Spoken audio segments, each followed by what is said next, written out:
નમસ્કાર, પ્રદેશ 24 ગુજરાતીમાં આપનું સ્વાગત છે।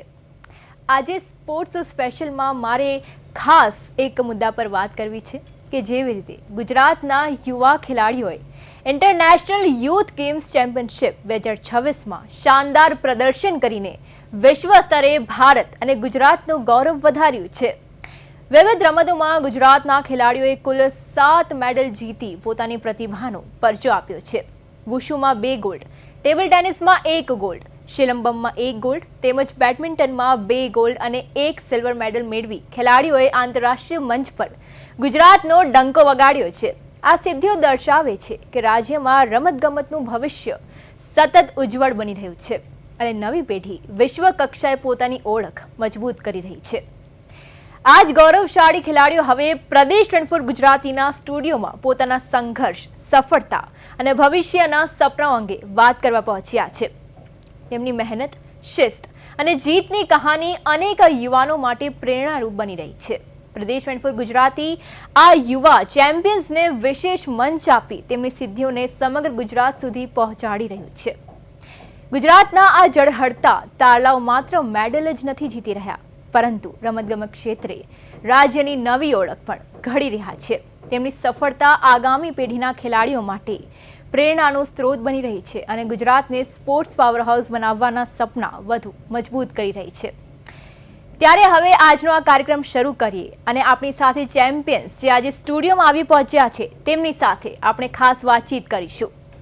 ત્યારે આ ઇન્ટરનેશનલ ચેમ્પિયનશિપના તમામ આપણી સાથે ચેમ્પિયન્સ ઉપસ્થિત છે। સૌથી પહેલા તો આપ સૌને કોંગ્રેચ્યુલેશન્સ કે આટલા મોટા લેવલ પર તમે આટલી મોટી સિદ્ધિ મેળવી છે। મારે સૌથી પહેલા વાત કરવી છે કોચ સાથે। આપણી સાથે કોચ હાલમાં ઉપસ્થિત છે, એમની સાથે આપણે વાત કરશું। સૌથી પહેલા તો આપણું ઇન્ટ્રોડક્શન અને આખું આ ચેમ્પિયનશિપ શું હતું અને કઈ રીતનું આયોજન હતું એ વિશે આપ દર્શકોને માહિતગાર કરશો। મારું નામ પંચાલ વૈશાલી જી, હું પોતે એક સરદાર પટેલ એવોર્ડ વિનર રહી ચૂકી છું। ત્યારબાદ 72 મેડલ સાથે હું ગુજરાતને પ્રતિનિધિત્વ કરું છું। ત્યારબાદ હવે મેં મારું કોચિંગ લાઈફ શરૂ કર્યું અને એની અંદર મેં મારા બાળકોને અને વિદ્યાર્થીઓને શરૂઆત કરી હતી સ્પોર્ટ્સની અંદર। ત્યારે first district competition, state competition, national, international દરેક કોમ્પિટિશનની અંદર અમે લોકો પાર્ટિસિપેટ કરતા હતા। જેમ મેડલ આવે ને એમ આગળ વધતા ગયા અને આજે ઇન્ટરનેશનલ સુધી પહોંચી ગયા અને એવું મારું પણ વિચારવું હતું અને મારા સ્ટુડન્ટ્સનું પણ વિચારવું હતું કે ક્યાંક એક દિવસ ભારત માટે ગોલ્ડ લાવીએ અને એ સપનું અમારું સાકાર થયું અને હું અને મારા સ્ટુડન્ટ સાથે ગુજરાતને ઇન્ટરનેશનલ ચેમ્પિયન કપ ટ્રોફી સાથે અમે ઇન્ડિયન રિટર્ન થયા છીએ। ચોક્કસપણે મને તમારા હાથમાં આટલી મોટી ટ્રોફી દેખાઈ રહી છે કે તમે આટલી મોટી સિદ્ધિ હાંસલ કરી છે, ખાસ કરીને સ્પોર્ટ્સમાં આવી રીતે જે તમે ખૂબ સારું પ્રશંસનીય કામ કરી રહ્યા છો ભારત માટે। તમે આટલું મોટું ગૌરવ લઈને તમે ગુજરાતે આટલું મોટી ટ્રોફી લઈને આવ્યા છો, પ્રશંસનીય છે। એ છે કે અહીંયા સુધી પહોંચવા માટે પણ તમે અનેક સ્ટ્રગલ્સ ફેસ કર્યા હશે, કારણ કે જીતવા પહેલાં પણ અનેક સ્ટ્રગલ્સ આવતા હોય છે ટ્રેનિંગ સિવાયના પણ। એ વિશે આપ શું કહેશો? ટ્રેનિંગ સિવાયના પણ દરેક પેરેન્ટ્સની થોડીક પ્રોબ્લેમ રહેતી હોય છે કે બાળક ભણે, સ્પોર્ટ્સ સાથે સાથે ભણવાનું પણ સાથે ચાલતું રહે છે, પણ દરેક પેરેન્ટ્સ એવું વિચારતું હોય કે મારું છોકરો ડૉક્ટર ના એન્જિનિયર જ બને, પણ હું એવું વિચારું છું કે મારા દરેક સ્ટુડન્ટ સ્પોર્ટ્સમાં એની પોતાની કરિયર આગવી બનાવે। ચોક્કસપણે મને આમાંથી છે ને દંગલ ફિલ્મ યાદ આવી ગઈ। એમાં પણ સ્પોર્ટ્સને એ લોકોએ જેવી રીતે મહત્ત્વ આપ્યું છે અને સ્પોર્ટ્સમાં પણ હવે લોકો કઈ રીતે કરિયર બનાવી રહ્યા છે, ખાસ કરીને હવે કોમનવેલ્થ ગેમ્સ આવી રહી છે તો હવે લોકો સ્પોર્ટ્સ સમજી રહ્યા છે। હવે આપણે આ ચેમ્પિયનશિપની વાત કરીએ। આમાં 4 અલગ અલગ ગેમ્સમાં આપે મેડલ જીતી રહ્યા છો। આપ જોઈ શકો છો બધાના હાથમાં મેડલ અને ટ્રોફીઝ છે। તો આમાં હવે મારે બીજા વ્યક્તિ સાથે વાત કરવી છે કે જેમણે વુશુ જે છે, વુશુ ગેમમાં 2 ગોલ્ડ, આપણી સાથે 2 ચેમ્પિયન્સ અહીંયા મોજૂદ છે। સૌથી પહેલાં તો કોંગ્રેચ્યુલેશન્સ, તમે વુશુ ગેમ જીતી છે આટલા મોટા લેવલ પર। તમારું ઇન્ટ્રોડક્શન અને આ વુશુ ગેમ એકચ્યુઅલી છે શું તેના વિશે આપ લોકોને જણાવશો। મારું નામ યશ લુહાર જી, હું વુશુ ગેમની પ્રેક્ટિસ 10 વર્ષથી ચાલુ છે મારે। અચ્છા, 10 વર્ષમાં મેં 2 વાર ઇન્ટરનેશનલ અને બંને વાર ગોલ્ડ મેડલ ઇન્ટરનેશનલમાં। આ રીતના અમે બધા પ્રેક્ટિસ કરતા હોઈએ। ચોક્કસપણે હમણાં થોડાક નર્વસ દેખાઈ રહ્યા છે, પરંતુ ઓન ફિલ્ડ તમે એમની વુશુ ગેમ જોશો એટલે તમને ખબર પડી જશે કે વુશુ ગેમ જીતવી એ પણ ઇન્ટરનેશનલ લેવલ ઉપર તો આ ચેમ્પિયનશિપ યોજાઈ હતી. એટલે એ છે કે આ વુશુ ગેમ જે છે એકચ્યુઅલી આ કઈ ટાઈપની આ ગેમ છે. આપણી પાસે બીજા વુશુ ચેમ્પિયન પણ આપણી સાથે ઉપસ્થિત છે, એમની સાથે પણ આપણે વાત કરશું. અજીમ, તમને સૌથી પહેલાં તો કોંગ્રેચ્યુલેશન્સ. તમે એક મને આમાં વુમન એમ્પાવરમેન્ટ પણ દેખાઈ રહ્યું છે કે જેવી રીતે હવે સ્ત્રીઓ મને અહીંયા જેવી રીતે દેખાઈ રહી છે, ખૂબ જ સારું એવું પ્રદર્શન કરી રહી છે. આપનું ઇન્ટ્રોડક્શન અને આપનો આખી આ જર્નીમાં એક્સપિરિયન્સ કેવો રહ્યો હતો એ આપ જણાવશો. ફર્સ્ટ ઓફ ઓલ તો મારું નામ સાક્ષી પટેલ છે. હું 12th કોમર્સમાં સ્ટડી કરું છું. હું છેલ્લા 5 વર્ષથી ટ્રેનિંગ લઈ રહી છું. મેં 5 ડિસ્ટ્રિક્ટ, 4 સ્ટેટ, 3 નેશનલ અને 1 ઇન્ટરનેશનલ રમી છે. નેશનલમાં મારા 2 ગોલ્ડ મેડલ છે. વુશુની પ્રેક્ટિસમાં તો પહેલાં જ્યારે જોઈન કર્યું ત્યારે તો લાગતું નહોતું કે આટલા લેવલ સુધી પહોંચી શકીએ, પણ મોટો સપોર્ટ તો વૈશાલી મેમનો અને પછી મારા પેરેન્ટ્સનો રહ્યો છે. પાછળથી બધા ફેમિલી મેમ્બર બી અમુક જે હોય એ કહેતા હોય કે છોકરી બગડી જશે, કે ભણવાનું ઓછું થઈ જશે, બટ પેરેન્ટ્સનો એટલો ટ્રસ્ટ હતો મારા ઉપર કે નહીં, એ કરી લેશે. અમુક વાર બોલતા બી ખરા, પણ આપણો વિશ્વાસ હોય એ એમના ઉપર બનાવી રાખવો પડે. એ મેં કર્યું હતું. પછી ધીમે ધીમે મેમનો સપોર્ટ, અમુક વાર ડિમોટિવેટ થઈ જવું તો અમુક વાર નહીં, બહુ વાર ડિમોટિવેટ થઈ જાઉં છું, પણ મેમ એમાં મને સપોર્ટ કરે, મોટિવેટ કરે. આમ મારા યશભાઈ એ બી મોટિવેટ કરે. બાકી તો બહુ સારો એક્સપિરિયન્સ રહ્યો છે. ટુર્નામેન્ટમાં બી, ફાઇટમાં બી જ્યારે 3 રાઉન્ડ હોય ત્યારે લાસ્ટ રાઉન્ડ રમતા રમતા ફાંફા પડી જાય આપણા. હા, એટલે એમાં એ છે, મને અહીંયા ડુ ઓર ડાય જેવી સ્થિતિ થઈ જાય કે યા તો કરો યા તો મરો. એટલે એ જ્યારે આવી જાય કે જ્યારે મેઇન કે હવે અહીંયા કાં તો જીતશું કાં તો હારીશું, ત્યારે તમારા મનમાં કેવી થોટ પ્રોસેસ ચાલતી હોય છે, કેવી સ્થિતિ હોય છે? આપણે ટુર્નામેન્ટ રમીએ ત્યારે પહેલાં તો આપણને એવું જ હોય કે જીતશું કાં તો હારશું, એ તો આપણું માઇન્ડમાં હોય જ. બટ જ્યારે એવું આવી જાય કે જ્યારે હવે આપણું કંઈ છે નહીં, કે છેલ્લા 2 પોઈન્ટ બાકી હોય ને આપણી એનર્જી લો થઈ જાય, ત્યારે પહેલાં મને વૈશાલી મેમનું મોઢું અને મારા પેરેન્ટ્સનું મોઢું મારી આંખો સામે દેખાય કે પહેલાં હું નહીં હારીને જઈશ તો એ લોકો શું કહેશે, અને એમની જે એમને બનાવી રાખ્યું છે મનમાં કે એ જીતશે, કે એમના માટે હું પ્લેયર સારી છું, તો એ શું વિચારશે ને એ પછી મારામાં એનર્જી પાછી આવી જાય કે હા બસ આવી. અને એમાં બહુ બધા મુમેન્ટ બી આવી ગયા છે. એમાં અમુક વાર હારા બી છે, જીત્યા બી છીએ. એટલે એવું નથી હોતું કે બધી જીતીએ જ, અને અમુક હારીએ, હારથી જ આપણી જીત શરૂ થાય છે. એમ તો ચોક્કસપણે અત્યારે તો તમે સરસ ટ્રોફી લઈને તમે જીતીને આવ્યા છો, એટલે એના માટે કોંગ્રેચ્યુલેશન્સ. અને તમે જેવી રીતે કીધું કે પ્રેશર હોય છે ભણવા બાબતે, આ બાબતે, પરંતુ હવે તમારા પેરેન્ટ્સ જ્યારે જોશે પ્રદેશ 24 ગુજરાતીના સ્ટુડિયોમાં તેમની દીકરી જે છે આટલું સારું બોલી રહી છે, ટીવી પર આવી રહી છે અને આટલી મોટી ચેમ્પિયનશિપ જીતી છે, ચોક્કસપણે તેમને પણ પ્રાઉડ ફીલ થશે. હવે આપણે નેક્સ્ટ મૂવ ઓન કરીએ. શિલંબન વિમર છે, તો શિલંબન ગેમ શું છે તેના વિશે આપણે આની પાસેથી માહિતી લઈશું. સૌથી પહેલાં તો ઓફકોર્સ કોંગ્રેચ્યુલેશન્સ, તમે પણ આટલું સારું પ્રદર્શન કર્યું છે અને તમે ભારતને આટલા મોટા લેવલ પર આગળ વધારી રહ્યા છો, ગુજરાતનું નામ કરી રહ્યા છો, પેરેન્ટ્સનું નામ કરી રહ્યા છો. તમારું ઇન્ટ્રોડક્શન અને શિલંબન ગેમમાં તમારી જર્ની કેવી રહી, અને ખાસ તો આ ગેમ એકચ્યુઅલી ઘણા લોકોને નથી ખબર હતી. મતલબ બેડમિન્ટન અને ટેનિસ ખબર હોય છે, પરંતુ શિલંબન, વુશુ, આ બધી ગેમ્સ કોમન પીપલને હજી સુધી નોલેજ નથી, તો એ વિશે પણ આપ થોડુંક જણાવશો. મારું નામ પંચાલ વૈદેહી છે. શિલંબમ ગેમ છે એ એક તમિલનાડુની ગેમ છે. એ સ્ટીક ફાઇટ કહેવામાં આવે છે અને તમિલનાડુ શિલંબમ સ્ટીકને જેમ ફેરવવાની હોય છે એવી રીતે એને સામે પ્લેયર પણ એવી રીતે રેડી મૂવ કરતા હોય છે કે કેવી રીતે મૂવ કરવાનું સ્ટીક સાથે તમારે આમાં ગેમમાં પરફોર્મન્સ કરવાનું હોય છે સ્ટીક સાથે. ઓકે, તો હવે તમારી જર્ની વિશે આપ જણાવો. તમારી જર્ની કઈ રહી આ આખા ચેમ્પિયનશિપ દરમિયાન? થોડી નર્વસ દેખાઈ રહી છે, પરંતુ એ બોલશે. હવે આટલું તમે મોટું મેડલ જીત્યું છે, તમારે તો નર્વસ ના થવાનું હોય. તમે બોલી શકો છો એકદમ. તમે આટલું મોટું જીતીને આવ્યા છો, તમે તમારી અગર એક્સપિરિયન્સ શેર કરશો તો તમારથી બીજા લોકો પણ જે છે એ પ્રેરિત થશે. તમારી આખી આ જે જર્ની કેવી રહી આખા ચેમ્પિયનશિપ? બહુ જ સારી રહી. એટલે કેટલા સ્ટ્રગલ્સ તમને ફેસ કરવા પડ્યા આખું જીતવા સુધીનું? જેમ કે મેં હમણાં આમની સાથે વાત કરી કે ડુ ઓર ડાયની જ્યારે સ્થિતિ આવી જાય લાસ્ટ એન્ડ મોમેન્ટ પર, ત્યારે એમણે કીધું બધા ચહેરાઓ આમ સામે આવી જતા હોય છે આપણી, તો એવી જ રીતે તમારો કેવો એક્સપિરિયન્સ હતો ત્યારે? બહુ જ ટેન્શનમાં હતી ત્યારે તો બહુ ટેન્શનમાં હતી, તો પણ તમે આજે જીતીને આવી ગયા છો એટલે એની માટે કોંગ્રેચ્યુલેશન સૌથી પહેલાં તો. ઓકે, તો આ આપણે શિલંબનની ગેમ જે છે એની આપણે વાત કરી, એ પણ એક ફિમેલ જે છે, અને આ બધું તમારી એજ શું હશે બાય ધ વે? 21 અને તમારી 17. એટલે તમે જોઈ શકો છો કે હવે જે છે નાની ઉંમરમાં પણ અત્યારે જેવી રીતે લોકો સ્પોર્ટ્સમાં કેવું સારી રીતે આગળ વધી રહ્યા છે, ખૂબ જ મને ખાસ કરીને એટલું ગૌરવ મને ફીલ થાય છે, કારણ કે જ્યારે સ્પોર્ટ્સ જે છે ખાસ કરીને ભારતમાં ગુજરાતમાં એ લોકો જેવી રીતે આગળ વધારી રહ્યા છે, ત્યારે થેન્ક યુ સો મચ. હવે આપણે માઇક આપણે પાસ ઓન કરીશું. આપણી પાસે ટેબલ ટેનિસ ચેમ્પિયન પણ આપણી સાથે ઉપસ્થિત છે, થોડાક તમે આગળ આવી શકો છો. સૌથી પહેલાં તો કોંગ્રેચ્યુલેશન્સ, મસ્ત મેડલ લઈને અને ટ્રોફી લઈને તમે ઊભા છો. Thank you. તમારું ઇન્ટ્રોડક્શન, તમારું નામ, એજ અને આખી જર્ની તમારી આ ચેમ્પિયનશિપમાં કેવી રહી એ વિશે જણાવશો. મારું નામ સાહિલ પટેલ, હું મહેસાણા ડિસ્ટ્રિક્ટથી બિલોંગ કરું છું. જી. મેં ટેબલ ટેનિસમાં ગોલ્ડ મેડલ જીત્યો છે. આ જર્ની ખૂબ જ મુશ્કેલ રહી હતી, બટ સારા સમય પર સારા માર્ગદર્શન, સાચી મહેનત અને સારી એવી આપણે ભગવાનની મહેર કહી શકીએ કે જેનાથી આપણું પ્રદર્શન સારું રહ્યું. જર્નીમાં મેં એક પોઈન્ટ ઉપર બહુ જ ડીપ ડાઉન ફીલ કર્યું હતું, બહુ જ ડિપ્રેસ ટાઈપ હતો, પણ એ ટાઈમે પછી મને યાદ આવ્યું કે આપણે બહુ સારું કરવા જઈએ છીએ, આપણે આપણું બેસ્ટ આપવાનું છે. મારી ગેમમાં બેસ્ટ ઓફ 3 રાઉન્ડ્સ હોય છે, તો એ 3માંથી ફર્સ્ટ રાઉન્ડ હું હારી ગયો હતો, તો એ જોઈને મને થોડું આમ ડિપ્રેસ ફીલ થયું હતું. બટ પછી મને થયું કે આપણે ઇન્ડિયા માટે, ઇન્ડિયાને રિપ્રેઝેન્ટ કરવા જઈ રહ્યા છે, આપણે ઇન્ડિયા માટે ફાઇટ કરવાની છે.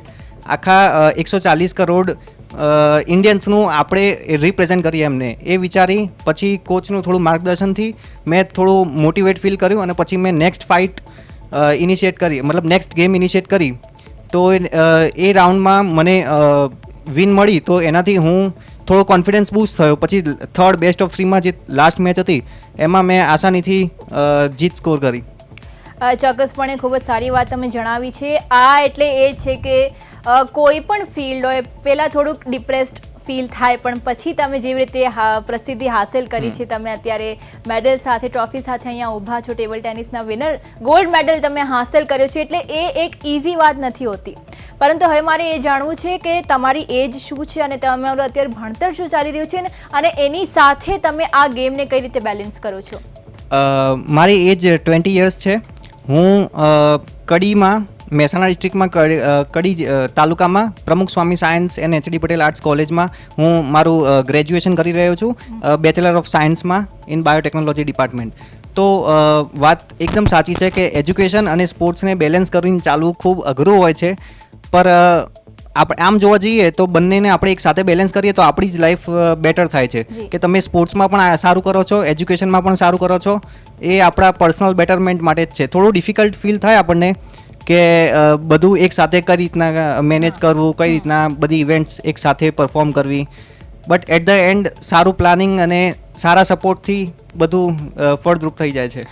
ચોક્કસપણે ખૂબ જ સારી વાત આપે જણાવી છે કે તેમ જેવી રીતે દર્શક મિત્રો આપ જોઈ રહ્યા છો કે બધા અહીંયા એમની અલગ અલગ સ્ટોરીઝ છે, બધા કઈ રીતે તેમના કરિયર સાથે, તેમના ભણતર સાથે સ્પોર્ટ્સ પણ બેલેન્સ કરી રહ્યા છે, અને એમાં પણ જીતવું એ એક સૌથી મોટો ટાસ્ક હોય છે, પણ તમે સૌ આજે અહીંયા જીતીને આવ્યા છો, ખૂબ જ સારી વાત છે. થેન્ક યુ, તમે આવી સરસ માહિતી આપી. હવે આપણે વાત કરીશું બેડમિન્ટનની. બેડમિન્ટન એકચ્યુઅલી મારું બી થોડુંક પર્સનલ ફેવરેટ છે, એટલે બેડમિન્ટનની હવે આપણે વાત કરીશું. બેડમિન્ટન આપણી પાસે અહીંયા 3 ચેમ્પિયન્સ આપણી સાથે ઉપસ્થિત છે કે જેઓ 2 ગોલ્ડ મેડલ્સ છે અને 1 સિલ્વર મેડલ છે. એની સાથે આપણે વાત કરીશું. આ છોકરો જે છે અત્યારે ખાલી કેટલા 9th સ્ટેન્ડર્ડમાં છે, 9th સ્ટેન્ડર્ડમાં અત્યારે આ છોકરો છે અને આટલા મોટા લેવલ પર એ જીતીને આવ્યો છે. કોંગ્રેચ્યુલેશન્સ. પહેલાં તો થેન્ક યુ. તમારો ઇન્ટ્રોડક્શન, તમે ભણતર સાથે આ સ્પોર્ટ્સ કઈ રીતે બેલેન્સ કરો છો, અને આ ચેમ્પિયનશિપ જે યોજાઈ હતી એમાં ઓવરઓલ તમારો એક્સપિરિયન્સ. પહેલાં તો મારું નામ પટેલ ઈજ છે, હું 9th સ્ટેન્ડર્ડમાં ભણું છું, અને મારો એકેડમીમાં ને ટ્યુશન ને બધું સ્ટ્રગલ તો બહુ છે, પણ સેટલમેન્ટ કરીને હું ગમે તેમ કરીને એકેડમી જાઉં છું. એટલે સ્ટ્રગલ આમ મમ્મી પપ્પા કહેતા હશે કે હોમવર્ક નથી કર્યું તારે આ બધું રમવું છે એવું બધું કહે છે? હા એવું તો કહે છે, પણ સાથે સાથે કહે છે કે રમવા નથી જવાનું ના. એટલે તમને અત્યારે પેરેન્ટ્સથી ફૂલ સપોર્ટ મળે છે? હા હા એટલે અહીંયા ચોક્કસપણે જો જોઈ શકાય કે વિધાઉટ સપોર્ટ ક્યારે પણ માણસ ચલો ફાઇનાન્શિયલ સપોર્ટ નહીં તો મેન્ટલ સપોર્ટ તો કોઈ પણ માણસને જોઈએ, કારણ કે તેના જ લીધે તે આગળ વધી શકતા હોય છે. તો આ જેવી રીતે આપણી સાથે 9th સ્ટેન્ડર્ડનો આ છોકરો છે, એણે આટલી મોટી પ્રસિદ્ધિ હાંસલ કરી છે. ખૂબ જ પ્રાઉડ મોમેન્ટ છે આ આપણી માટે. એણે ગોલ્ડ મેડલ હાંસલ કર્યો છે. તો મને તમારી હવે આ ગેમ જે તમે રમી બેડમિન્ટનની, એમાં તમારું જે કોમ્પિટિટર હતું, કેટલું ટફ કોમ્પિટિશન હતું? પહેલાં તો મારી મેચ ભૂતાન સાથે હતી. અચ્છા. એમાં 3 રાઉન્ડ હતા. એમાં પહેલા રાઉન્ડમાં હું પહેલો રાઉન્ડ હારી ગયો હતો. પછી મારી સામે મેમનો ચહેરો આવ્યો અને મમ્મી પપ્પાનો ચહેરો આવ્યો. પછી યાદ આવ્યું કે મને પપ્પાનો બધાનો ફૂલ સપોર્ટ મળે છે તો હું કરી શકું છું. પછી બાકીના 2 રાઉન્ડ મેં જીત્યા અને એ મેચ સેમિફાઇનલ હતી. એ સેમિફાઇનલ જીતી હું ફાઇનલમાં ગયો, ફાઇનલમાં પણ જીત્યો. એટલે ચોક્કસપણે મને અહીંયા દેખાઈ રહ્યું છે, કારણ કે પહેલું જ તમે રાઉન્ડ હારી ગયા હતા અને એના પછી 2 રાઉન્ડ જીતવા એ ખૂબ જ મુશ્કેલ વાત છે. કારણ કે આપણે પહેલાંથી ગયા હોય એકદમ પોઝિટિવિટી સાથે અને આપણે એકદમ ધ્યાન રાખ્યું કે આપણે પહેલો રાઉન્ડ જીતશું, પણ તે છતાં જ્યારે આપણે પહેલા રાઉન્ડમાં હારી જઈએ તો પહેલાં ડિમોટિવેટ તો ત્યાં જ થઈ જઈએ. પછી એના પછી પાછું પોતાની જાતને મોટિવેટ કરવું એ એક ખૂબ જ અઘરું કામ છે. પરંતુ ઓફકોર્સ આપણી સાથે આટલા સારા ચેમ્પિયન્સ જે ઉપસ્થિત છે, એમણે ડિમોટિવેટ પોતાને ન થવા દીધું અને આટલા મોટા લેવલ પર તેમણે પ્રસિદ્ધિ મેળવી છે. ઓકે, આપણે એક સાથે વાત કરી, બીજા ચેમ્પિયન સાથે પણ આપણે વાત કરીશું. તમે બેડમિન્ટન રમ્યું, તમારું ઇન્ટ્રોડક્શન અને તમારી આખી ચેમ્પિયનશિપ જે હતી એમાં આપનો એક્સપિરિયન્સ. મારું નામ ધ્રુવ પંચાલ છે. હું 11th સ્ટાન્ડર્ડમાં ભણું છું. ફર્સ્ટ ઓફ ઓલ મેં બેડમિન્ટન રમત 2.5 વર્ષથી ચાલુ કરી છે. હું 2.5 વર્ષથી બેડમિન્ટનની પ્રેક્ટિસ કરું છું. જ્યારે મેં બેડમિન્ટન શરૂ કર્યું હતું ને, ત્યારે મારું ડ્રીમ હતું કે હું ઓલિમ્પિક્સ રમું અને ઇન્ડિયાને રિપ્રેઝેન્ટ કરું. તો એની માટે મને એ સફળતા મેળવવા માટે મને મેમે ખૂબ જ હેલ્પ કરી છે. જોડે જોડે મારા જે સાથી હતા, જે ઘણા ક્લાસમેટ્સ છે મારા સ્પોર્ટ્સના, એમણે બી મને મોટિવેટ કર્યું કે હા તું કરી શકે છે. અને પેરેન્ટ્સનો બી મને ફૂલ સપોર્ટ હતો કે હા તું આગળ વધ, અમે જોઈ લઈશું જે હશે. ઓકે, અને એમાં મેઇન આધાર મારો ભાઈનો હતો, કેમ કે મારા ભાઈ લડી ઝઘડીને બી મારા પેરેન્ટ્સને એને ખૂબ જ મનાવ્યું છે કે આને સ્પોર્ટ્સમાં આગળ વધારો, આ બહુ જ સારું કરી શકે છે. જી ચોક્કસપણે જેટલું મને બેડમિન્ટનનું થોડું ઘણું નોલેજ છે, એમાં નેટ હોય છે અને જે હોય છે કોક જે હોય છે, એમાં ખૂબ જ સૌથી પહેલાં તો અવેરનેસ રાખવી પડતી હોય છે, સજાગતા રાખવી પડતી હોય છે, કારણ કે ક્યારેય બી કાંઈ બી થઈ શકે. તો એમાં આપ શું જણાવશો? ખાસ કરીને જ્યારે આપ આ ગેમ રમી રહ્યા હતા, તમારી થોટ પ્રોસેસ શું હતી? મનમાં શું વિચાર ચાલી રહ્યા હતા? એટલે એકચ્યુઅલી આ ગેમ તો ખૂબ જ ફાસ્ટ હોય છે, એટલે આમાં રિએક્શન બહુ ક્વિકલી આપવા પડે છે. તો જ્યારે મેચ સ્ટાર્ટ થઈ હતી ત્યારે તો મને મારું માઇન્ડસેટ ક્લિયર હતું કે હું જેમ છે નોર્મલી જ રમીશ, કેમ કે આમાં પ્રેશર આવી ગયા પછી તો ખૂબ જ ડિફિકલ્ટ થઈ જાય છે આ ગેમ. તો જ્યારે શટલ ઉપર ધ્યાન નથી રહેતું ને, ત્યારે આખી ગેમ આપણે મિસ કરી શકીએ છીએ.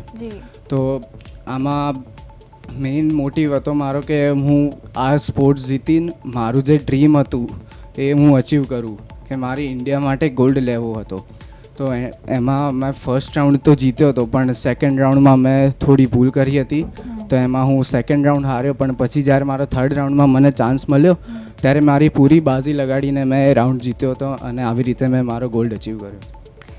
ચોક્કસપણે કોંગ્રેચ્યુલેશન્સ, તમે આટલું બધું સ્ટ્રગલ્સ, અને તમે અત્યારે 11th સ્ટાન્ડર્ડમાં ભણી રહ્યા છો, એટલે એ પણ એક પ્રેશર હશે કે ભણવાની સાથે સાથે આ બેલેન્સ કરવાનું છે. હા, એટલે પેરેન્ટ્સ તો એમ જ કહે છે કે તું જેટલું બને એટલું સ્ટડીમાં વધારે ફોકસ કરજે, કેમ કે આટલી અચીવમેન્ટ મેળવ્યા પછી તો પેરેન્ટ્સ એમ જ કહે છે કે તે આટલું મોટું અચીવ કર્યું છે, હવે તારે આગળ વધવાની શું જરૂર છે.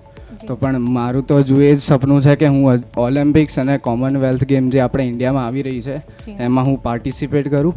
અને ફર્સ્ટ મારે જ્યારે ટ્યુશન્સ અને સ્કૂલ હોય છે એ બહુ આમ ટાઈમ બહુ વધારે કાઢવો પડે છે એની માટે. અને હું જ્યારે બેડમિન્ટન ક્લાસ કરું છું તો મને ખૂબ જ ઓછો ટાઈમ મળે છે સેલ્ફ સ્ટડી માટે, તો હું એ બી રાત્રે મેનેજ કરી લઉં છું. એટલે તમે બે એક સાથે મેનેજ કરી લો છો કે? Yes. અને એક્ઝામ્સ હોય ત્યારે તો વધારે ટાઈટ શેડ્યુલ થઈ મારે જતું રાત્રે હશે. જાગીને મહેનત કરવી પડે છે. ઓકે, તો આ તમે જોઈ શકો છો કે કાંઈ પણ હાંસલ કરવું હોય એની માટે માત્ર ને માત્ર ડેડિકેશન જોઈએ, પેશન જોઈએ, પછી એમાં કોઈ પણ વસ્તુ આપણને ના નડી શકે. ને આ એક્ઝામ્પલ આપણે અહીંયા તમામ ઉપસ્થિત ચેમ્પિયન્સે આપ્યો છે. હજી એક આપણી સાથે ચેમ્પિયન ઉપસ્થિત છે, એમણે પણ બેડમિન્ટનમાં સિલ્વર મેડલ જીતીને પોતાનું પ્રદર્શન ગુજરાતને પ્રાઉડ કર્યું છે. આપનું ઇન્ટ્રોડક્શન, કયા સ્ટેન્ડર્ડમાં ભણો છો અને આ આખું ચેમ્પિયનશિપ દરમિયાન તમારો એક્સપિરિયન્સ કેવો હતો?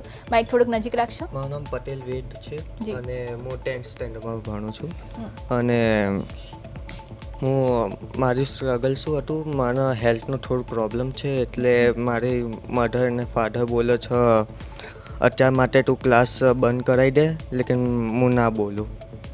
કે તમે અત્યારે 10th સ્ટેન્ડર્ડમાં છો, બોર્ડ એક્ઝામ્સ પણ અત્યારે તમને પ્રેશર હશે કે 10thમાં તો બોર્ડ એક્ઝામ્સ બી આવે છે, તમે હેલ્થ પ્રોબ્લેમ પણ સાથે છે, તો એની સાથે તમે બધું કઈ રીતે મેનેજ કરો છો? એ તો હેલ્થ માટે હું દવાઓ લઈ લઉં છું, લેકિન ભણવા માટે રાત જાગીને ભણવું પડે. ઓકે, ચોક્કસપણે જોઈ શકો છો કે અહીંયા ઘણા લોકો એવા પણ ઉપસ્થિત છે કે જેમને હેલ્થ પ્રોબ્લેમ્સ છે, ભણવાનું ટેન્શન, તે છતાં તેઓ બધું સાથે બેલેન્સ કરી રહ્યા છે. હવે તમે બેડમિન્ટનમાં સિલ્વર મેડલ જીત્યો છે, ઓફકોર્સ પ્રાઉડ મોમેન્ટ છે, એકદમ પોઝિટિવ ફીલ થતું હશે. આખા ચેમ્પિયનશિપ દરમિયાન તમારો કેવો એક્સપિરિયન્સ હતો? મારો તો બહુ સારું એક્સપિરિયન્સ હતું, લેકિન પહેલો રાઉન્ડ તો હું જીતી ગયો હતો, લેકિન બીજા રાઉન્ડમાં મારા પગમાં થોડું પ્રોબ્લેમ થઈ ગયું હતું, તો બીજો રાઉન્ડ હારી ગયો, લેકિન ત્રીજા રાઉન્ડમાં થોડું સારું. ઓકે, આમાં ટોટલ 3 રાઉન્ડ્સ હોય છે. હા. ઓકે, તો 3 રાઉન્ડ્સ હોય છે આ તમામ આખી જે ચેમ્પિયનશિપ હતી. હવે મારે ફરીથી કોચ સાથે આપણે ફરીથી વાત કરીશું. આ આખી ચેમ્પિયનશિપ જે હતી, કુલ કેટલા કન્ટ્રીઝ સામે આખી ચેમ્પિયનશિપ હતી? એકચ્યુઅલી 5 કન્ટ્રી હતી. Okay okay, Bhutan, Sri Lanka, Nepal, Malaysia અને ઇન્ડિયા, એમ 5 કન્ટ્રી પ્રેઝન્ટ હતી ત્યાં આગળ. 5 કન્ટ્રી ત્યાં પ્રેઝન્ટ હતી. અને સેકન્ડ થોટ, જેમ બધા પોતાની વાત કહેવામાં થોડા નર્વસ થઈ જાય છે કે શું કહેવું શું. હું એ લોકોની મેચ દરમિયાનની હું તમને વાત કરું, જેમ કે મારો સ્ટુડન્ટ યસ સૌથી સિનિયર પ્લેયર રહી ચૂક્યો છે, એને મેચની અંદર કેવું છે કે જ્યાં સુધી મેડલનું એમ ના કહે ને કે મેડલ આવી ગયો, ત્યાં સુધી એ વ્યક્તિ સામેવાળાને એવું જ વિચારે કે મારે આને છોડવાનો નથી, આજે હું એને મારીશ, મેડલ લઈશ, પછી જ ઘેર જઈશ. એનો એક મેઇન મોટિવ એ છે કે રિંગની એક કિંગ કહી જેમ 2005થી લઈને 2017 સુધી હું મેટની અંદર રમતી હતી, જ્યારે મારી હુશુ ગેમની અંદર, ત્યારે મને એવું કહેવામાં આવતું હતું કે હું રિંગની કિંગ છું. એવી રીતે સેમ મારો સ્ટુડન્ટ પણ એવો જ મેં એવી રીતે જ ટ્રેન કર્યો છે, અને એનું પણ એવું જ છે કે જ્યારે મેચની અંદર ઉતરીએ ને જ્યાં સુધી મેડલ ના આવે ને ત્યાં સુધી મજા નથી આવતી. મેં એમ કહે કે ભાઈ હા તું વિન થયો, ત્યારે જ એને યાદ આવે કે ઓકે હું મેચ રમતો હતો એમ. એટલે ખૂબ જ સારી વાત કહેવાય. મને હવે તો ખાસ તો તમારી જર્ની વિશે વાત કરવી છે કે તમે આ ફિલ્ડમાં કઈ રીતે, તમને વિચાર કઈ રીતે આવ્યો કે મારે આ ફિલ્ડમાં જવું છે, મારે આમાં આગળ વધવું છે, કઈ રીતની આખી જર્ની રહી? ફર્સ્ટ ઓફ ઓલ તો થેન્ક્સ ટુ માય ફાધર, કેમ કે એ પોતે કબડ્ડીના પ્લેયર રહી ચૂક્યા છે. એટલે જ્યારે પણ હું બહુ નાની હતી, સેકન્ડ સ્ટાન્ડર્ડની અંદર, સેકન્ડ સ્ટાન્ડર્ડની અંદર, એટલે મારા પપ્પાનું એવું હતું કે જો કે હું એક નેશનલ રમી ગયો હોત ને તો કે આજે હું પીટી ટીચર હોત કે સ્કૂલની અંદર એમ. તો મને એવું થયું કે ભાઈ પપ્પા એવું વિચારતા હોય કે એમનું સ્પોર્ટ્સ કરિયર આટલું, એમને જો મારા ગ્રેન્ડફાધર એમને હેલ્પ કરી હોત તો એ એટલા આગળ જઈ શકતા હતા, તો મને મારા પેરેન્ટ્સ હેલ્પ કરી જ રહ્યા છે, તો હું કેમ એમનું સપનું સાકાર ના કરી શકું. ત્યારે સેકન્ડ સ્ટાન્ડર્ડની અંદર સૌથી નાનું અંડર 9ની અંદર ફર્સ્ટ ઓફ ઓલ 2005થી મેં સ્ટ્રગલ ચાલુ કરી. શરૂઆત તો મારી 2002થી હતી, પણ 2005 સુધીમાં હું ડિસ્ટ્રિક્ટ કોમ્પિટિશન સુધી પહોંચી. ત્યારથી લઈને પછી 2017 સુધી મારા કન્ટિન્યુ મેડલ્સ છે, અને કન્ટિન્યુ મેડલ્સની અંદર હું SGFI રમી છું, school game federation of India. હા, ખેલ મહાકુંભની અંદર અમને ત્યારે એટલું બધું નહોતું કે હું ખેલ મહાકુંભ રમી શકું, બાકી ત્યાં SGFIની અંદર કન્ટિન્યુ મારા 7 ટાઈમ ડિસ્ટ્રિક્ટ મેડલ તો હોય જ છે કે ત્યારે જ આપણે સ્ટેટ આગળ રમી શકીએ. હું 3 ટાઈમ કન્ટિન્યુ સ્ટેટ મેડલિસ્ટ બની અને નેશનલ ગઈ. જ્યારે નેશનલ જઈએ એટલે એક મહિનાનો પહેલાં તો કેમ્પ હોય, એ કેમ્પ અટેન્ડ કરીએ. એ કેમ્પ 10 દિવસનો કેમ્પ અટેન્ડ કરી અને પછી પાછું આપણી ટુર્નામેન્ટ હોય 10 દિવસની. જ્યારે ઘરે રિટર્ન આવીએ ને એટલે 25 યા 26 ડે અમારા કમ્પ્લીટ થઈ ગયા હોય, 1 મહિનો પૂરો થઈ ગયો હોય. જ્યારે સ્કૂલમાં રિટર્ન જઈએ ત્યારે 1 મહિનાનું આખું વર્ક અમારું બાકી હોય. સ્કૂલમાંથી ટીચર્સ કહેતા હોય કે ભાઈ તારો મેડલ આવી ગયો, એનો મતલબ એવો નથી કે તું ભણવાનું મૂકી દે એમ. અને ફર્સ્ટ ઓવર જ્યારે ગુજરાતનો ઉશુની અંદર મેડલ આવ્યો ત્યારે ફર્સ્ટ સિલ્વર મેડલ લાવનાર હું પોતે વૈશાલી પંચાલ. કેમ કે એની અંદર એવું હતું કે બ્રોન્ઝ મેડલ તો આસાનીથી આવી શકતા હતા, કે બ્રોન્ઝ મેડલ આવી પણ ગયો હતો. હું આગલા જ્યારે એના 1 વર્ષ પહેલાં રમી હતી ત્યારે મારો બ્રોન્ઝ મેડલ હતો, પણ મારા માઇન્ડમાં સેટ હતું કે હજી સુધી ગુજરાતની કોઈ એવી છોકરી નથી કે જે ઉશુની અંદર સિલ્વર મેડલ સુધી પહોંચી હોય. ફાઇનલની જે કહે ને સેમિફાઇનલ સુધી તો બધા જ પહોંચી જાય, પણ ફાઇનલ મેચની અંદર પહોંચવાનું હોય ને એટલે થોડીક એવું હોય કે ભાઈ જેનું હોમ ગ્રાઉન્ડ છે એ થોડી ઘણી ચીટિંગ થતી હોય, ના થતું હોય ને ગેમ્સની અંદર આ વસ્તુ વધારે રહેતી હોય કે હોમ ગ્રાઉન્ડ છે તો પછી થોડુંક એવું ચાલે કે ભાઈ 1 પોઈન્ટ આગો પાછો 1 પોઈન્ટ. એની અંદર મારો સિલ્વર મેડલ મને યાદ છે ત્યાં સુધી 2014ની અંદર મારો સિલ્વર મેડલ હતો વુશુ ગેમની અંદર. ત્યારે ફર્સ્ટ સિલ્વર મેડલ લીધા બાદ મને આપણા ગવર્મેન્ટ તરફથી ગુજરાત મહિલા રોકડ પુરસ્કારની અંદર મારું નામ ક્વોલિફાઈડ થયું હતું. ત્યારે મને નરેન્દ્ર મોદીના હાથે એક એવોર્ડ મળ્યો હતો, એક નાનકડી રોકડ પ્રાઇઝ અને એક સર્ટિફિકેટ. એ જોઈને હું થોડીક આમ વધારે હેપી રહી ગઈ કે ના ચલો કંઈક મેં કર્યું છે, મારા પેરેન્ટ્સ જે પ્રમાણે મને કહી રહ્યા છે મારે આગળ કરવું જોઈએ. મેં શરૂઆત કરી ત્યાંથી પછી હું એસોસિએશન રમી, દેન મેન્સ વુમેન્સ બધી કોમ્પિટિશન્સ આગળ ચાલુ કરી. રમતા જેમ એજ મોટી થતી ગઈ તેમ મારા ગુરુ કહેતા જાય કે બેટા હવે તારી રમવા કરતાં હવે આગળ આપણે શરૂઆત કરીએ. ત્યારે મેં સેમિનાર્સ અટેન્ડ કર્યા, એ કરીને કોચિંગ લાઈફની અંદર એન્ટ્રી લઈ લીધી. પછી મેં ડિપ્લોમા ઇન સ્પોર્ટ્સ, મારું સ્ટડી મેં પણ સ્પોર્ટ્સમાં જ કર્યું કે મારા પેરેન્ટ્સ એવું ના કહી શકે કે તું ભણતી નથી એમ. ડિગ્રી છે, એક ડિગ્રી છે એટલે મને એમ કે ભાઈ BCom ને MCom કરવું એના કરતાં ડિપ્લોમા ઇન સ્પોર્ટ્સ કરીએ તો વધારે બેટર છે કે મારું સ્પોર્ટ્સનું કરિયર પણ જળવાઈ રહે અને બધું કન્ટિન્યુ રહે. તો મેં મારી સ્પોર્ટ્સની કરિયર સાથે સાથે એને પણ ચાલુ રાખી. પછી 2016-17ની અંદર મને ડિસ્ટ્રિક્ટ અને સ્ટેટની અંદર એઝ અ હેડ રેફરીની પોઝિશન મળી કે મારું રેફરીશીપનું અને જજિંગ અને રેફરીશીપ બહુ સારી હતી. તો મને સરે કીધું કે તું ટ્રાય કર, બહુ સારું કરી રહી છે એમ. મેં ટ્રાય કર્યું, હું નેશનલ સુધી પહોંચી. આજે ઇન્ટરનેશનલની ગ્રેડ અમારા સ્પોર્ટ્સની અંદર ગ્રેડિંગ વાઇઝ હોય છે રેફરી અને એની અંદર.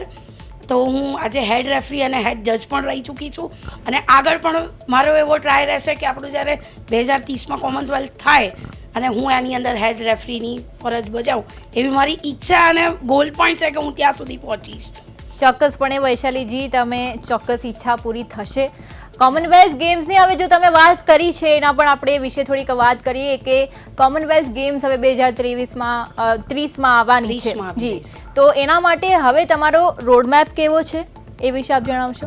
ફર્સ્ટ ઓફ ઓલ તો મેં એવું વિચાર્યું છે કે ભાઈ આપણા જેટલી પણ કોમ્પિટિશન્સ છે ને એમાં હું ને મારા સ્ટુડન્ટ્સ એ ફર્સ્ટ મારા માઇન્ડથી સેટ છીએ કે ક્યાંય આપણે એવું મારે હવે નથી જોઈતું કે મારે ગોલ્ડ મેડલ સિલ્વર મેડલ જોઈએ, મારે ગોલ્ડ મેડલથી જ આગળ વધવું છે.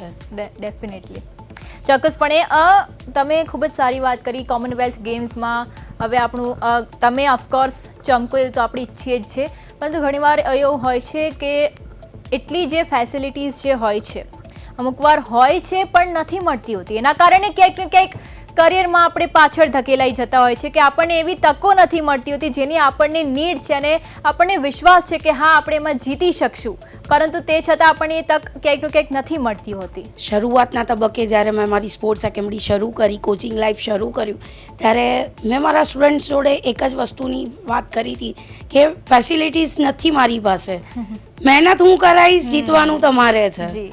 બરાબર, મેદાનમાં માટીની અંદર અમે સફર કરી અહીં સુધી પહોંચ્યા છીએ. હવે મેટ મળે તો આનાથી વધારે આગળ જવાની અમારી તક છે. સારી વાત જણાવી છે. જેટલા પણ સ્પોર્ટ્સ એન્થુઝિયાસ્ટ આ જોઈ રહ્યા છે કે જો આમનાથી તમે ઇન્સ્પિરેશન લઈ શકો છો, કારણ કે કાંઈ પણ હાંસલ કરવા માટે ઓફકોર્સ પેશનની જરૂરત હોય છે. તમે હમણાં જે રીતે વાત કરી કે તમને મેટની જરૂર છે, તો આપણે હમણાં પહેલાં પણ અમારી જ્યારે મીટિંગ ચાલી રહી હતી તેમણે અનેક પોતાના સ્ટ્રગલ્સ જે છે તેમણે જણાવ્યા હતા કે કેટલા સ્ટ્રગલ્સ તેમને ફેસ કરવા પડે છે. ટ્રેનિંગમાં પણ સ્ટ્રગલ હોય છે, પરંતુ એના સિવાય બીજા ઘણા બધા જે ટ્રેનિંગ સિવાયના સ્ટ્રગલ્સ હોય છે, કારણ કે જે પણ બધી વસ્તુઓ જોઈતી હોય છે આ ગેમ માટે, ખાસ કરીને વુશુ માટે ને બધા માટે મેટ જોતી હોય છે, પણ એ તમારી પાસે નથી. તે છતાં તમે આટલું સારું પ્રદર્શન કર્યું, ગોલ્ડ જીત્યું છે. શું કહેશો? જ્યારે મેટ ના હોય અને પ્રેક્ટિસ કરવાની હોય એટલે ફર્સ્ટ તો વાગશે, મારો છોકરો ઇન્જર્ડ ના થાય, પહેલું ટેન્શન તો એ મારા માઇન્ડમાં હોય. પણ પ્રેક્ટિસ દરમિયાન હું એવું ધ્યાન રાખું કે છોકરાને જો કીટ તો અમે લોકો પ્રોવાઈડ કરતા હોઈએ કે જે કીટ પહેરીને રમી શકે, કે એને વાગે નહીં કે એવું કંઈ. પણ જે મેઇન છે ને એ નીચે ફ્લોર પર વાગી જવાનું થોડુંક બીક લાગે. એમાં ઘણી વખત એવું પણ થતું હોય કે બાળક નીચે પછડાય. વુશુની અંદર જેમ કે પંચ, કિક અને થ્રોનું યુઝ થતું હોય અને બાળક થ્રો કરતી વખતે નીચે પછડાય તો એને ફ્રેક્ચર કે એવું કંઈ ના થાય એનું વધારે ધ્યાન અમે લોકો રાખતા હોઈએ. મેટ તો જ્યાં છે ત્યાં બધે જ છે, અને અમે અમારા સ્પોર્ટ્સ ક્લબની અંદર લાવી પણ શકીએ છીએ, એવું પણ નહીં કે નથી લાવી શકતા, પણ એને મૂકી અને એને સાચવવાની જવાબદારી અમે અત્યારે હાલ પણ જે પણ મેપિંગ કરીને ડ્રો કરી રહ્યા છીએ સ્કૂલની અંદર કરતા હોઈએ. એટલે સ્કૂલ અમારો ટાઈમિંગ પૂરો થાય પછી એને કવર કરી બધું સાફ સફાઈ કરી અને પછી બહાર જવાનું હોય, એવી રીતનું રહેતું હોય છે. ઓકે, તો ખૂબ જ સારી વાત જણાવી છે કે ભાઈ જેટલા પણ લોકો જે આ પ્રદેશ 24 ગુજરાતી નિહાળી રહ્યા છે, સ્પોર્ટ્સ એન્થુઝિયાસ્ટ જે છે તમે જોઈ રહ્યા છો કે કેવી રીતે આ લોકોએ કોઈ પણ જાતની ફેસિલિટી વગર, જેટલી પણ થોડી ઘણી ફેસિલિટી હતી એની સાથે 70% ફેસિલિટી 70% ફેસિલિટી હતી, 30% નહોતી, એટલે કામ ચલાવ ફેસિલિટી સાથે એમણે આ ગોલ્ડ લાવ્યો છે. મતલબ તમે વિચારો, અગર તમને કંઈ હાંસલ કરવું છે તો તમે કરી શકો છો, એના માટે ખાલી મક્કમતા જોઈએ. તો સ્પોર્ટ્સ એન્થુઝિયાસ્ટ આ પ્રોગ્રામ તો તમારે તો ખાસ જોવાનો છે, કારણ કે જે લોકો ડિપ્રેસ્ડ થઈ જતા હોય છે, જે લોકોને લાગે છે કે હવે આમાં મારું કાંઈ કામ નથી, એ લોકો આ જોઈ શકે છે કે અહીંયા આપણી સાથે ઘણા એવા લોકો છે, કોઈકને હેલ્થ પ્રોબ્લેમ છે, કોઈક લોકોને બેકગ્રાઉન્ડ સ્પોર્ટ્સનું નથી, એટલે ઘણા આપણી સાથે એવા લોકો છે કે તે છતાં એ લોકો આજે અહીંયા આપણા સ્ટુડિયોમાં મેડલ સાથે અહીંયા ઉપસ્થિત છે. સૌથી પહેલાં તો એની માટે મારે તાળીઓ વગાડી છે, તો કોંગ્રેચ્યુલેશન્સ. અને મારે હવે બસ હમણાં તો સમયનો અભાવ છે, થોડીક વાતચીત હજી કરી લઈએ કે તમે જે રીતે જણાવ્યું કે તમને ફેસિલિટીઝ ઓછી પડી રહી હતી. મારે હવે બીજી વાત અહીંયા એ કરવી છે, ફિમેલ્સ જે હોય છે એમને વધારે પ્રેશર હોય છે, કારણ કે ઘણી પ્રદેશ 24 ગુજરાતી જે લોકો નિહાળતા હશે એમાં ઘણી ફિમેલ્સ પણ હશે. એવું વિચારે કે મારે આમાં કરિયર તો બનાવવું છે, પરંતુ કદાચ મને આમાં બહુ આગળ વધવા નહીં મળે, તો એની માટે આપ શું ઇન્સ્પિરેશન આપશો? એવું સહેજ પણ નથી કે ફિમેલ હોય તો એ આગળ નથી વધી શકતી. પહેલું જ ઉદાહરણ હું પોતે જ છું. જી. સેકન્ડ કે તમારા ઘરનો સપોર્ટ હોય, સાથ સહકાર હોય તો બધું જ થઈ શકે છે. તમારું મન મક્કમ હોવું જોઈએ કે હું આ કરી શકું છું, તો કરી જ શકો છો. ક્યાંય એવું નથી કે તમે આ વસ્તુ નહીં કરી શકો, અને આગળ વધવાની વસ્તુ છે. તમે એક ડગલું ચાલો તો ખરા, તમારો સહકાર બધા જ આપશે. ચોક્કસપણે ખૂબ જ સારી વાત વૈશાલીબેને જણાવી છે. જેટલા પણ અહીંયા સ્પોર્ટ્સ ચેમ્પિયન છે એમને કોંગ્રેચ્યુલેશન્સ, અને આગળ ખૂબ જ વધો. હજી તો આ ઘણા માઇલસ્ટોન્સ હજી તો તમારે લોકોએ પાર કરવાના છે. ફરીથી તમે બીજી ટ્રોફી લઈને તમે પ્રદેશ 24 ગુજરાતીના સ્ટુડિયોમાં આવશો એવી આપણે સૌ પ્રાર્થના કરી રહ્યા છે. પરંતુ હવે આને સેલિબ્રેટ તો કરવું જોઈએ, તો એકવાર બધા મળીને હિપ હિપ હુરે કરશું અને બધા પોઝિટિવિટી સાથે આપણે એન્ડમાં આપણે આ પ્રોગ્રામનો અંત કરશું. Hip hip hooray, hip hip hooray. અરે હજી મને જોશ જોઈએ, હજી જોશ નહીં આવતો. તમે બધા સ્પોર્ટ્સ ચેમ્પિયન્સ છો, હજી જોરથી hip hip hooray, hip hip hooray. Thank you so much. આપ સૌ પ્રદેશ 24 ગુજરાતી સાથે જોડાયા અને આવી સારી સ્પોર્ટ્સને લઈને તમે જે ઇન્સ્પિરેશન શેર કરી છે કે કાંઈ પણ હાંસલ કરવા માટે માત્ર ને માત્ર મક્કમતા જોઈએ, પેશન જોઈએ, પછી બીજું બધું તો આપોઆપ થઈ જતું હોય. હવે અચીવમેન્ટ કરી લીધી છે, હવે એમને વધુ ફેસિલિટીઝ મળે એવી અમે પણ પ્રાર્થના કરી રહ્યા છીએ. પરંતુ હાલ આપ સૌ પ્રદેશ 24 ગુજરાતી સાથે જોડાયા અને આવી સરસ માહિતી આપી એ બદલ આપનો ખૂબ ખૂબ આભાર. તો દર્શક મિત્રો, આ હતો આપણો આજનો ખાસ કાર્યક્રમ, આ સ્પોર્ટ્સ સ્પેશિયલ કાર્યક્રમ. આપને કેવો લાગ્યો? અને ખાસ કરીને સ્પોર્ટ્સ એન્થુઝિયાસ્ટ જે છે એ તો પોતાના વિચાર અમને ચોક્કસથી જણાવી શકે છે. ત્યારે હાલ મને આપશે રજા. નમસ્કાર.